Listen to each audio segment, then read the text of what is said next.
Welcome বন্ধুরা, আমি chicken মশলা বানাচ্ছি। চিকেন আমি একবারে মেখে নিয়ে তবে একবারেই বসিয়ে দেবো মশলা মেখে। দেখুন এখানে 550 গ্রাম চিকেন নিয়েছি। এখানে স্বাদ মতো নুন দিলাম, হলুদ দিলাম, ধনে গুঁড়ো দিলাম, জিরে গুঁড়ো দিলাম, সবই অল্প অল্প পরিমাণ দিচ্ছি।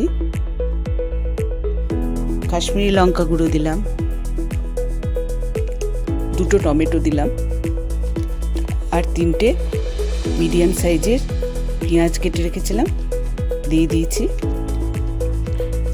আদা রসুন পেস্ট, আমি প্যাকেটের আদা রসুন পেস্ট দিচ্ছি। আপনারা ইচ্ছা করলে আদা রসুন পেস্ট বেটেও দিতে পারেন, গোটা আদা রসুন পেস্ট বেটে দিতে পারেন। আর সামান্য রিফাইন্ড অয়েল দিলাম, দিয়ে আমি এটা ভালো করে মেখে নিচ্ছি। মেখে একবারে আমি বসিয়ে দেবো। সব মশলা দিয়ে একবারে মেখে নিয়ে পেঁয়াজ আদা রসুন পেস্ট সব কিছু, টমেটো সব রকম মশলা মিশিয়ে নিয়ে মেখে এটা আমি কড়াইয়ে তেল দিয়ে বসিয়ে দেবো।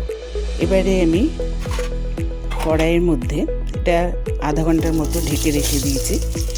এবারে কড়াইয়ে আমি সাদা তেল দিয়ে ওর মধ্যে গোটা জিরে, শুকনো লঙ্কা, তেজপাতা, এলাচ, লং, দারচিনি সব দিয়ে দিলাম। দিয়ে কিছুক্ষণ মশলাটা নেড়ে নিয়ে 2 মিনিট মতো 2 সেকেন্ড মতো নেড়ে নিয়ে তারপর আমি চিকেনের যে মাখা চিকেনটা, ম্যারিনেট করা চিকেন দিয়ে দিলাম। আধা ঘন্টা আমি ম্যারিনেট করার জন্য রেখে দিয়েছিলাম। এইভাবে চিকেন আপনারা তৈরি করে দেখুন এবং কমেন্টে লিখে জানান কীরকম লাগলো। খুব টেস্টি। এবারে এভাবেও একরকম আমি নানান রকম চিকেনের রেসিপি তৈরি করি। এটা হচ্ছে আরেক রকম। এবারে একটা আলু আমি ওই আলুটাকে 4 পিস করে কেটে নিচ্ছি টুকরো করে নিয়ে, এবং 7-8টা মতো কাঁচা লঙ্কা চিড়ে ওর মধ্যে দিয়ে দিয়েছি। দিয়ে খুব কষিয়ে আমি রান্না করছি। যত কষাবেন তত রান্নাটা টেস্টি হবে। এটা এখন মিডিয়াম ফ্লেমে করে দিয়েছি, করে আমি তৈরি করছি। দেখুন কষিয়ে রান্না করছি। এরম রঙটা সুন্দর হয়ে গেছে। এবার আমি গ্যাস বার্নারটা বাড়িয়ে দিয়ে হাই ফ্লেমে দিয়ে জল দিয়ে দিলাম, পরিমাণ মতো জল দিয়ে আবার আমি ঢেকে দিয়েছি। এবারে 10 মিনিট মতো আমি ঢেকে রান্না করছি।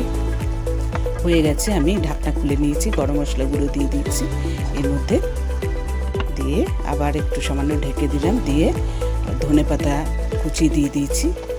দেখুন আমার চিকেন কারি মশলা তৈরি হয়ে গেছে।